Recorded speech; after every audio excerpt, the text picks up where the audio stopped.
Oi pessoal, sejam todos muito bem-vindos a mais um vídeo aqui do canal. E hoje eu vou falar do livro que já estão chamando de um novo clássico.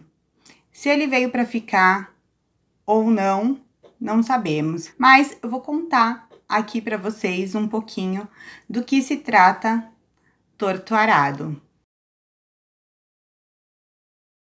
O livro foi escrito por Itamar Vieira Júnior e teve essa capa linda, ilustrada por Aline Bispo. Ele foi publicado aqui no Brasil em 2019 pela Todavia, mas o início da jornada desse livro foi um tanto inusitado. Ele não foi publicado de primeira pela editora, porque o autor ele não tinha contato, né, das editoras e de outros escritores, então existe sim uma grande dificuldade, né, até o autor estabelecer um vínculo com a editora conhecer o trabalho e acreditar no trabalho do autor. Então, Itamar acabou tomando um outro caminho, aí ele submeteu esse manuscrito a um prêmio literário, o Prêmio Leia, de Portugal, e foi aí que a obra se tornou conhecida. E em pouco tempo, a obra já recebeu outros prêmios também, o Oceanos e o Jabuti. O livro já começa ali com uma grande surpresa. São duas irmãs, a Bibiana e a Belonísia. Elas vivem numa fazenda em Água Negra e elas são filhas de trabalhadores rurais. A avó delas, Dona Ana, ela guarda uma faca, né, embrulhada com um cabo de marfim, que chama super atenção das meninas. É como se fosse um objeto ali de desejo, aquele objeto chama muita atenção das meninas, e ela fica embrulhada ali, guardada dentro de uma mala. As meninas, então, são atraídas, né, aquela coisa de criança, vamos lá, vamos pegar, vamos dar uma olhada. E no meio do momento, a faca acaba passando ali, elas passam a faca pela boca, pela língua, e, né, uma faz, a outra repete o feito. Em uma delas, na Belonísia, acaba sendo lhe tirada ali um pedaço, né, da língua. Vão, né, pedem ajuda, correm para o hospital, mas acontece que não há mais o que se fazer. Em toda a narrativa na verdade, sobre os movimentos que perpassam sobre a vida delas, né? Isso acontece quando elas são crianças ainda, e o livro vai se desenvolvendo, a história vai se desenvolvendo ao longo da jornada aí de vida delas. As meninas vivem também, né, com o seu pai e sua mãe. O seu pai, ele era um grande líder, ele era um grande curandeiro aí de corpo e de espírito das pessoas. As pessoas recorrem a ele, né, vão pedir o seu auxílio, a sua ajuda, e chegam a perguntar até, né, a opinião dele, sobre como resolver determinada situação. E eu disse que eles eram trabalhadores rurais que viviam numa fazenda, mas existe todo um contexto por trás. Trabalhadores era um novo nome dado a eles, como diz o próprio autor. Isso porque, na verdade, aqueles moradores viviam em situação análoga à escravidão. E ele conta no livro como é que essa situação acaba se dando. Pessoas que não têm um pedaço de terra para viverem com dignidade acabam saindo ali pedindo morada, né? Pedindo a moradia. E aí é quando, na verdade, né, os donos, os grandes donos de terra, oferecem o que eles procuram em troca de trabalho, né? Então eles acabam tendo que trabalhar, e é dia e noite, todos os dias, e em troca eles dão ali o pedacinho de terra, desde que não construíssem casas de alvenaria, o que acabaria ali configurando uma outra situação, né, e podendo depois reivindicar pela terra, enfim. E deixaria ali também plantar, né, cultivar alguns alimentos, desde que também ficasse com uma parcela ali, aliás, uma boa parcela do que foi cultivado. Eram pessoas ali que viviam submetidas, né, a uma certa pobreza, sem conhecimento, né, de muitas coisas, das leis, o que elas poderiam reivindicar de repente, não tinham estudo, a grande maioria era analfabeta, não tinha uma escola disponível e tudo era muito longe, né, então muitas vezes eram enganados mesmo, né, e além de tudo tem essa questão, né, da submissão, da humilhação, porque na verdade ali eles estavam meio que de favor, né, ao mesmo tempo que estavam trabalhando. Tem a questão da estiagem também, então ali havia momentos em que não caía um pingo de chuva e isso dificultava, né, ali o cultivo da terra. Em algum momento no passado também havia um rio ali, né, que perpassava pela fazenda, então também rendia ali bons frutos, né, tinha peixes, mas aí depois tudo foi se transformando, foi se modificando. Era a região ali da Chapada Diamantina.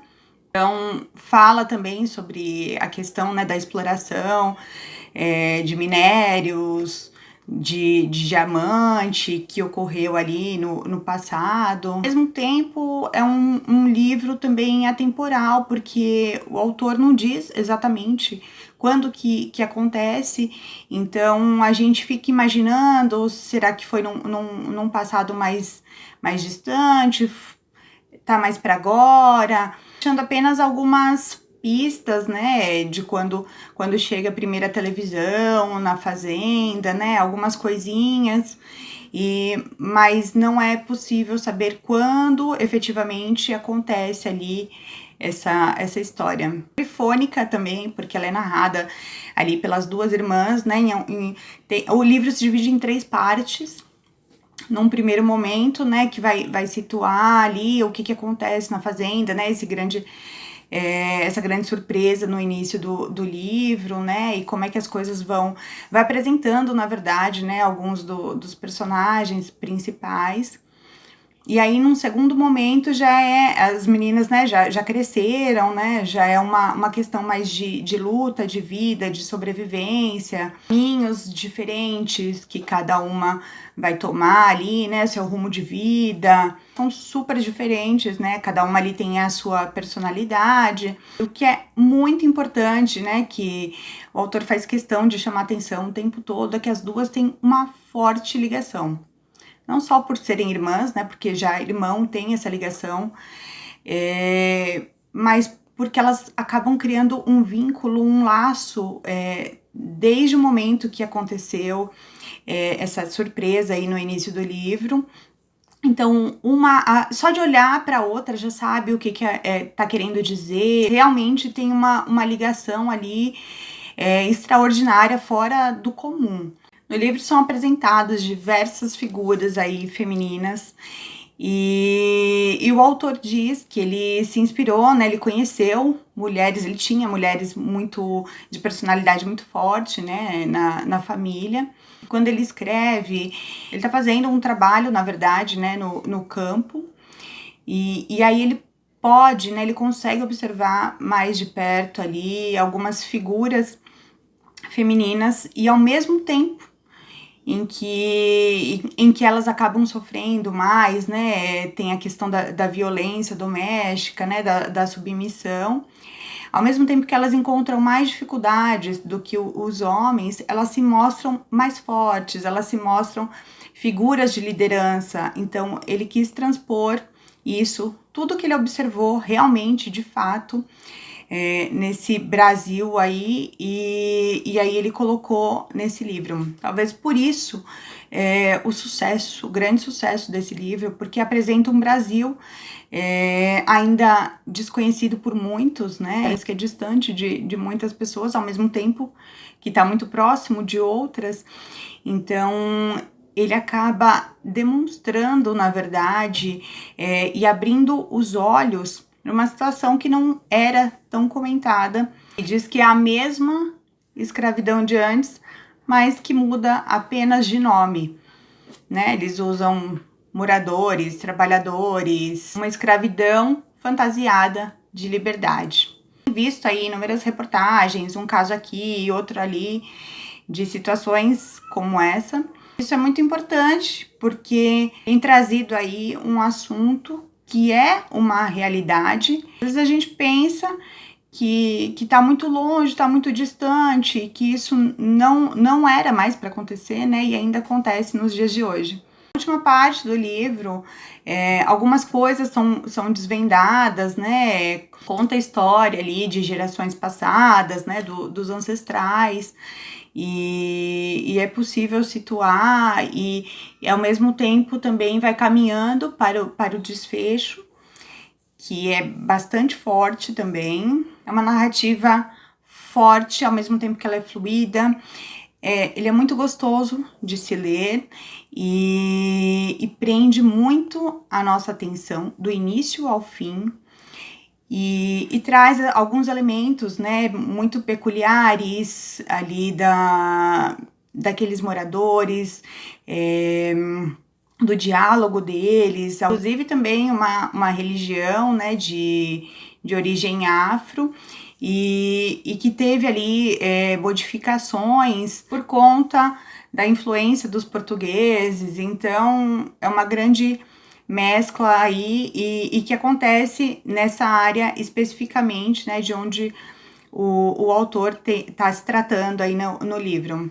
E isso é muito interessante também, porque a partir do momento que você conhece um pouquinho, né, e o livro traz isso, essa questão da empatia, a partir do momento que você conhece, você deixa de julgar, você aprende e entende como é que acontece. É um livro, na verdade, multidisciplinar, porque ele trata de diversas questões, né, como eu havia dito, essa questão da escravidão, da fome, da violência doméstica, né? Tem alguns episódios ali em que se pode observar isso também. O analfabetismo, ele trata muito essa questão também da educação no campo. Isso é muito importante para o autor. E ele vai falar sobre, né, um dos desejos da Bibiana era ser professora, então ela vai em busca desse sonho. Ele fala muito dos saberes, e não só esse saber formal, né, que a gente aprende em sala de aula, em escola. Isso é muito importante também, né, para o nosso conhecimento, mas ele traz também outro saber, o conhecimento, né, ele usa muito o pai das meninas, que ele detinha, né, todo um conhecimento sobre a terra, sobre a lua, sobre a natureza, um conhecimento em que as pessoas iam buscar informação dele porque era muito rico. E esse tipo de conhecimento ele não aprendeu na escola, ele aprendeu na vida. E é sobre isso que esse livro fala, sobre a vida. Então, ele trata muito da questão dos movimentos. A vida é feita de movimentos, nada é estático. Vão chegando personagens, as coisas vão acontecendo, outros vão embora, então seguem caminhos diferentes. Então, é como se fosse a nossa vida de verdade, né? As coisas acontecem e às vezes a gente tem que tomar um rumo e aí depois vem outra coisa, vem outra onda, e aí isso muda tudo também. Então, é sobre o movimento da vida. Tem uma citação dele no livro, um trechinho que fala exatamente sobre isso. Se o ar não se movimenta, não tem vento. Se a gente não se movimenta, não tem vida. E essa grande complexidade aí que nós somos, né, enquanto seres, que ele traz no livro, a gente vai se surpreender bastante aqui, não só com os acontecimentos da vida. O Itamar diz que nós não somos previsíveis. Em alguns momentos, nós mesmos nos surpreendemos. E é sobre tudo isso que se fala Tortarado, e eu recomendo muitíssimo a leitura dele. E eu vou ficando por aqui, até o próximo vídeo. Tchau, tchau!